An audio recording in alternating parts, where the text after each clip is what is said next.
It was once the king of the digital age until its kingdom came crashing down. BuzzFeed went from winning Pulitzer Prizes to becoming a punchline in memes. Its fall was swift, dramatic, and spectacular. So what happened to one of the most popular media companies of the 2010s?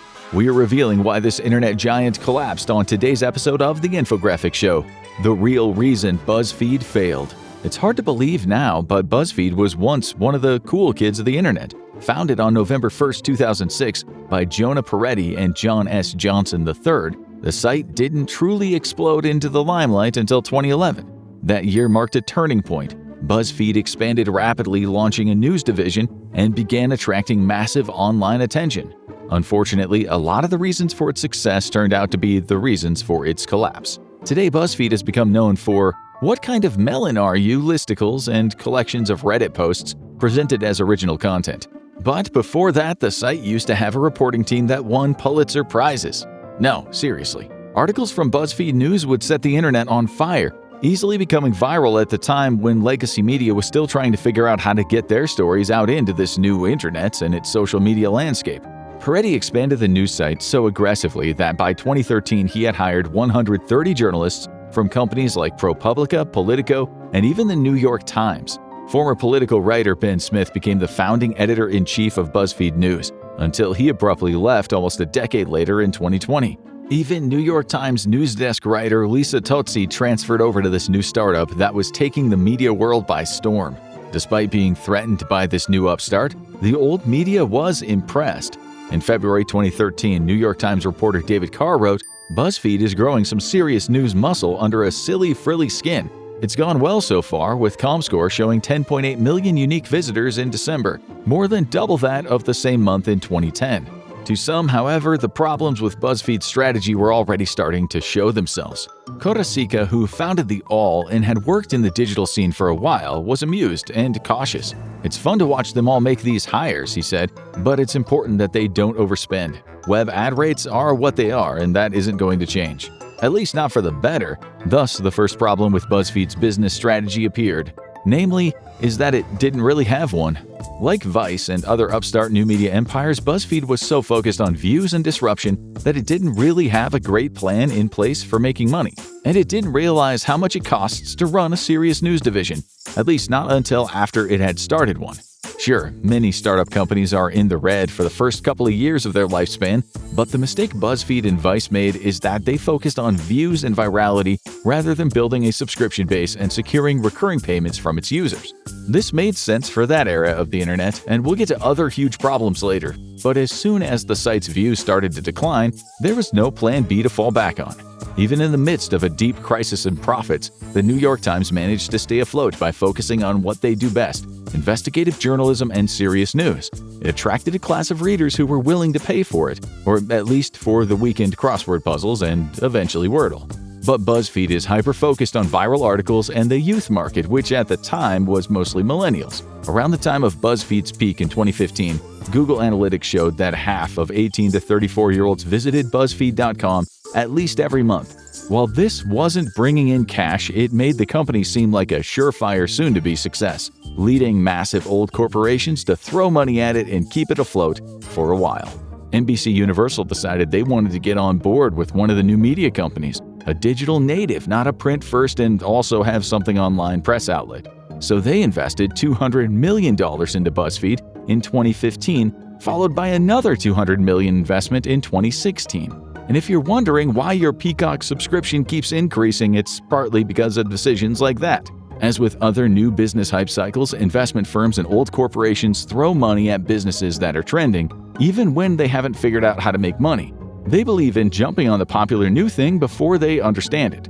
The problem is BuzzFeed was at a disadvantage, partly because of its demographic and partly because of its focus on views instead of money. Young people coming out of a financial crisis were much more price-sensitive than the average consumer. As one Reuters report found, when it comes to subscriptions, price mattered a lot with a younger audience. 41% of non-subscribers aged 18 to 24 and 31% of non-subscribers aged 25 to 34 said that they'd be more likely to pay for news if the price was cheaper. Meanwhile, only 29% of 45 to 54-year-olds and 22% of 55 and older said the same thing. So the heads at BuzzFeed didn't think a subscription model would work for their site, and honestly, they were probably right. As one article in The Guardian observed about BuzzFeed's young audience, those users failed to spend any money there. No one wants to pay $19.99 a month to look at 25 songs that'll make 90s kids cry, or find out what Disney animal sidekick they are. Obviously, we're Mushu. So how did BuzzFeed make any money at all? Well, since the views were its priority, digital advertising was the obvious answer, with a combination of branded content and native ads, as well as merchandise based on its popular content. It became profitable in 2013. However, exact numbers don't exist because it wasn't yet public. But in 2014, it was reported to have passed $100 million in revenue. The media giant started expanding into other platforms as well to keep increasing their reach, collaborating with NBC Olympics' Snapchat Discover channel. Now, if you're wondering what Snapchat Discover is, you might be starting to understand part of the other problem with BuzzFeed's business strategy. They were trying way too hard to be on trend rather than developing their own niche. Because BuzzFeed relied too much on views, and its views were not in its own control. But before we get to that, let's go into what BuzzFeed was publishing. When the site first started declining in views, it decided it would throw all the spaghetti, or in this case endless listicles and quizzes, to the wall to see what would stick. As a former employee, Kenny Moffat, pointed out, to BuzzFeed, in a lot of cases, quantity trumps quality. And the result of this new philosophy was a mass exodus of its most talented people. And this proved especially bad when recognizable BuzzFeed creators left. Viewers connected with these creators, and each departure made them less and less likely to come back. Because BuzzFeed wasn't just about the articles, its multiple YouTube channels racked up tons of views in the mid-2010s. In 2015, BuzzFeed channels hit a new record, a combined 1.8 billion video views for the month of August. Of those, BuzzFeed Video, the flagship channel, got 772 million views, making it the most popular video creator on the platform according to Tubular. BuzzFeed Food amassed 426 million video views, ranking number 5 on Tubular's list. Meaning at one point BuzzFeed was so popular it had 2 different YouTube channels on the top 10 most popular creators list. A couple of years later, in April 2017, BuzzFeed's Tasty channel focused on short recipe videos past 1 billion views. But then, something started to change. Views started declining, slowly at first and then rapidly sliding. BuzzFeed might not have been great at making profits or developing a long-term business plan, but it was amazing at one thing: finding talented creators and giving them the platform and resources to grow. There was one problem with that, though. Many creators were so talented and connected with audiences so well that they realized they didn't need BuzzFeed anymore, and the company was actively holding them back. BuzzFeed series like The Try Guys and BuzzFeed Unsolved became ridiculously popular, easily collecting over 10 million or 20 million views per video at one point. Audiences would frequently comment that the series creators were carrying BuzzFeed on their back. The Try Guys, Zach Cornfield, Eugene Lee Yang, Keith Habersberger, and Ned Fulmer, became so huge that they left and started their own channel, one that has almost 8 million subscribers today. And no, we won't be going into all their drama. Ryan Bergara and Shane Madej of BuzzFeed Unsolved created content around true crime stories and ghost haunts that made them YouTube stars. This led to their own eventual departure from the company to set up their own channel, Watcher, because while they were all still at BuzzFeed, both the Try Guys and the Unsolved guys were salaried employees. That meant if their videos performed well, the bulk of the profit, if not all of it, went to BuzzFeed. So even if the creators got fewer views by making their own YouTube channel, they would still get to keep all the money that their videos made. And perhaps seeing the writing on the wall for the direction BuzzFeed was heading in, they realized they should leave as fast as possible. Thankfully, they did. Watcher has just under 3 million subscribers as of July 2025, and multiple videos that have hit and passed 1 million views in the last couple of months. Meanwhile, BuzzFeed Video, with almost 20 million subscribers, has barely gotten over 20,000 views on its last few videos this year. And the problem many former creators had wasn't just financial, it was also creative, because there were much bigger problems than money behind the scenes. After leaving, many creators went public with the challenges they faced working at BuzzFeed. It got so bad that Why I Left BuzzFeed videos could have become their own category on YouTube. Former individual BuzzFeed creators like Sophia Nygaard and Kinta Brunson have blown up in popularity after leaving the company. Sophia has amassed over 10 million subscribers and travels the world with her own YouTube channel. Kinta Brunson became an Emmy and Peabody Award winner, working as a creator, producer, co-writer, and star of the hit series Abbott Elementary. Creators like Nygaard, Madej, and Bergara all talk about wanting more control of their content as well as ownership of it. Like many other media companies, BuzzFeed owned the content made by the creators they hired. However, unlike most other media companies, BuzzFeed didn't always give credit where it was due. There were some exceptions, as with the BuzzFeed Unsolved series, where because of the setup, it was obvious that Ryan and Shane were running things. But Sophia Nygaard shared that many people thought that she was just an actress on the series that she helped create and produce, Ladylike. It became a pretty popular series for BuzzFeed, with each video racking up between 1 and 8 million views. Yet it was also sometimes unclear which creator had contributed to which video behind the scenes, frequently leaving BuzzFeed employees like Sophia in awkward situations. As she stated in her own video after leaving the company, "Because our names aren't attached to the videos that we make, people would often ask me to explain or answer for videos or articles that were produced by other people that I had nothing to do with." Further complicating the position of creators, BuzzFeed banned them from engaging with their audience in any way. Not only were they not allowed to reply to comments from fans and audience members, they were even discouraged from reading the comments in the first place. For many YouTubers, connecting and engaging with a community on the platform is something that both helps improve their content and increases their chances of brand growth. And BuzzFeed was taking that chance away from them. Creators like Nygaard and the Unsolved guys got tired of creating great popular brands for BuzzFeed that they didn't own. At one point, Nygaard realized that BuzzFeed was considering selling merchandise with her name on it. To capitalize on her popularity, realistically, she would not make any money off of those sales. The idea of the company being able to sell her name and likeness without her gaining anything from it, in effect owning them, was the final straw for Nygaard, who left soon after. There were problems on the print side as well, with massive layoffs starting at BuzzFeed in the late 2010s. In 2018, BuzzFeed laid off its entire in-house podcasting team. In 2019, CEO Jonah Peretti followed this up with a massive round of layoffs, around 220 employees, mostly in the company's news, international, and LGBTQ+ divisions. This didn't help their image. Many of the people laid off were people of color or part of the LGBTQ+ community, which went counter to BuzzFeed's original image as an organization sharing stories from marginalized communities, something that had made it appeal to millennial audiences in the first place. Not only were the employees laid off, but at first those outside California weren't even offered payouts for the paid time off that they had accrued and hadn't used before they were fired. Though Peretti eventually reversed that decision after being called out by his own streaming show, it left a sour taste in the fired employees' mouths, and those who were left behind were thinking about how they might be treated in the future.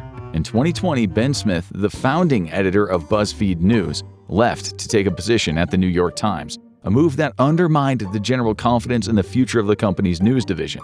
People started wondering how much longer BuzzFeed could stay afloat. However, Peretti decided he was still going to find a way to right the ship. The company would focus on BuzzFeed originals, the lighthearted content, and the occasional in-depth news story that had made the media company popular in the first place. And BuzzFeed did continue doing some important work.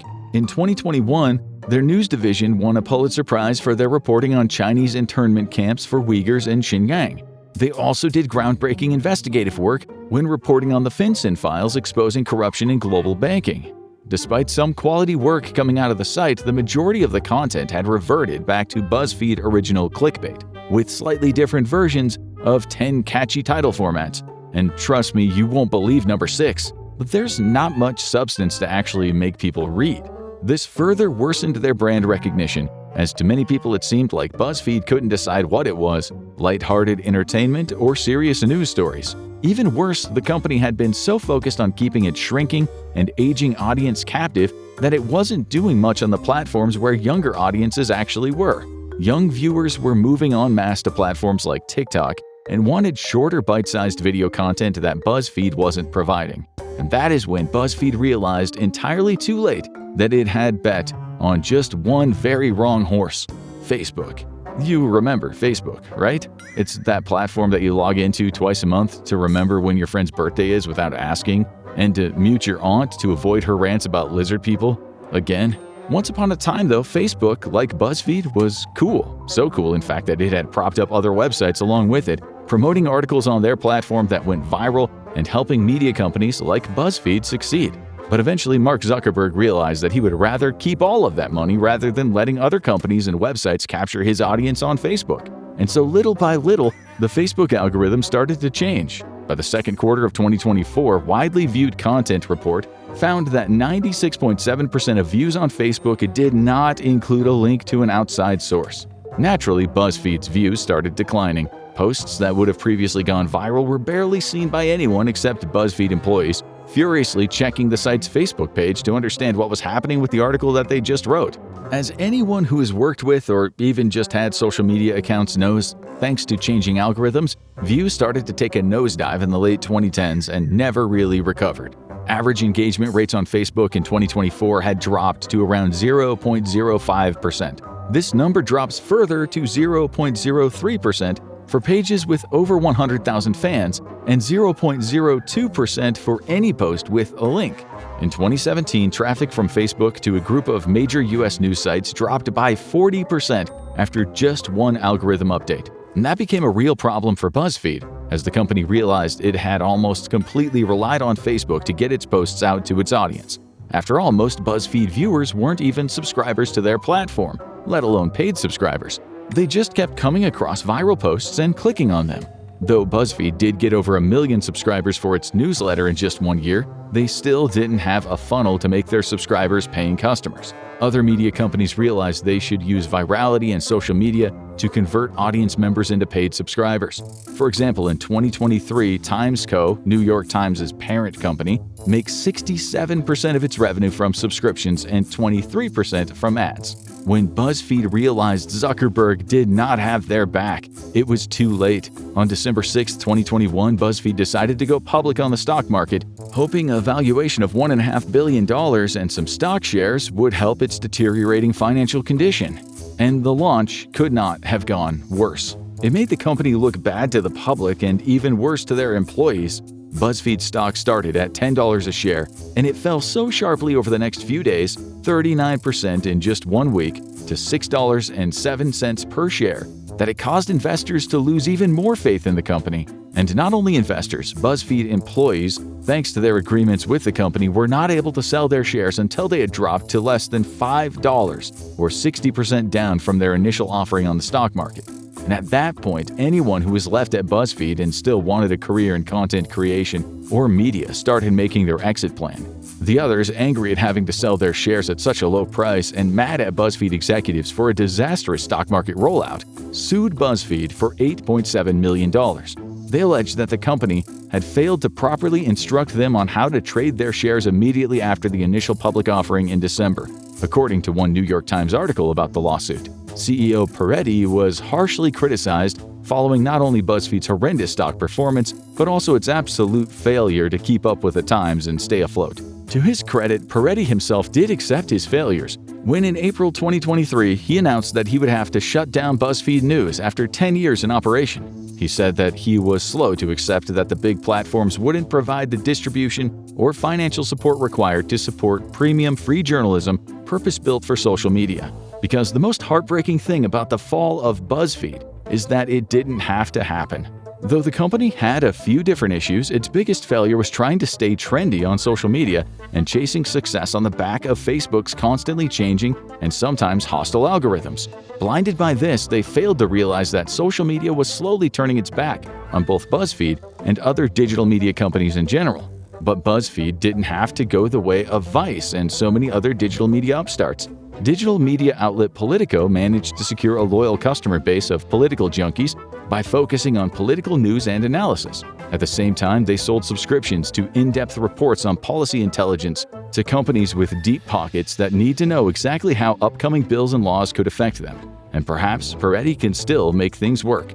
He's finally started diversifying BuzzFeed's revenues, moving them away from native advertising over the years. By 2020, native ads only made up 20% of the company's income. Peretti has launched plenty of BuzzFeed-branded products, set up affiliate channels so BuzzFeed gets commissions from purchases people make through their content, and this has put the company solidly in the black.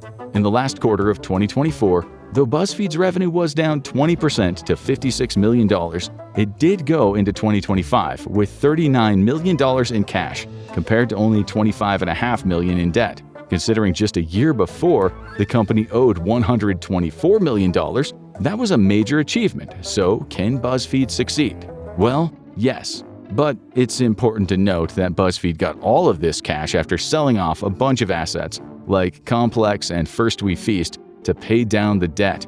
While this may help the media company stay more narrowly focused on what content it wants to produce, it doesn't have that much left to sell should it need a cash injection. Peretti's aiming for a total of $195 to $210 million in profit in 2025. And we'll see. Because the other issue is that online BuzzFeed has become a bit of a joke. It's an archive of out-of-touch media formats and millennial humor, trendy clickbait that's about 8 years off trend. It still has a long way to go to recover its reputation.